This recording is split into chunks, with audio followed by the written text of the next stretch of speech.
এই কোন দিক ভাই ক্যামেল দাঁড়াইছে ক্যামেল। আমি কি ভাই ক্যামেল দাঁড়াইলে হবে কি? সারাদিন রোজা রাখি যে মরা গরু খাইছো?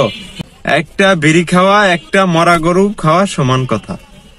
এখন আপনি সারাদিন রোজা রাইখা ইফতারি শেষ করে যদি একটা মরা গরু খান, ফরজ রোজা রাখছেন ভালো কথা, তো ইফতারটা শেষ করেই দৌড় মারেন চিপায় একটা বিড়ি খাওয়ার জন্য।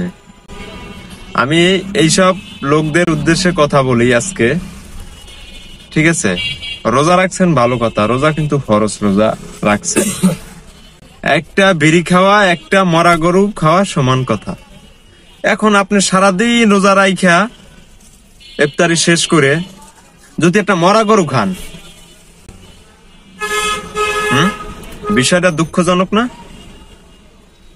একটা বিড়ি খাওয়া প্লাস একটা মরা গরু খাওয়া সমান। বিড়ি খাওয়া হারাম আর একটা মরা গরু খাওয়া হারাম। বিষয়টা বুঝতে পারছেন? সিম্পল বিষয়। তো এই রোজাটা রাইখা এই বিড়িটিরি সিফাই সাফাই ঢুকে বিড়িটিরি খাইয়েন না, ঠিক আছে? এই রোজার কোনো মানে নাই।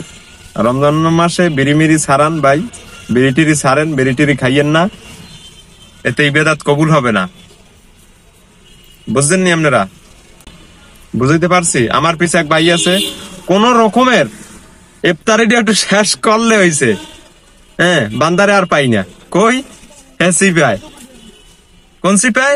এই কোন দিক ভাই ক্যামেল দাঁড়াইছে ক্যামেল। আমি কি ভাই ক্যামেল দাঁড়াইলে হবে কি? সারাদিন রোজা রাখি যে মরা গরু খাইছো? তো রোজার মানে হয়েছে কি? তাই এই ভাইয়ের উদ্দেশ্য সবাইকে বলতে আছে। এরকম আমি দেখি প্রায় দোকান পাশারে দেই, দৌড়ি সিপাই দৌড় মারে। নামাজ তো ইয়া কোন রকমের একটু ই করিয়া সর্বটু খাইয়ে বুট খাইয়ে দৌড় মারে সিপাই। সারাদিনের ক্লান্তিটা বেরি দিয়ে খাইয়ে দৌড় করবে। তাই এটা বলতে চাই, কেউ মরা গরু খাইয়েন না, বিড়ি টিড়ি খাইয়েন না। ধন্যবাদ।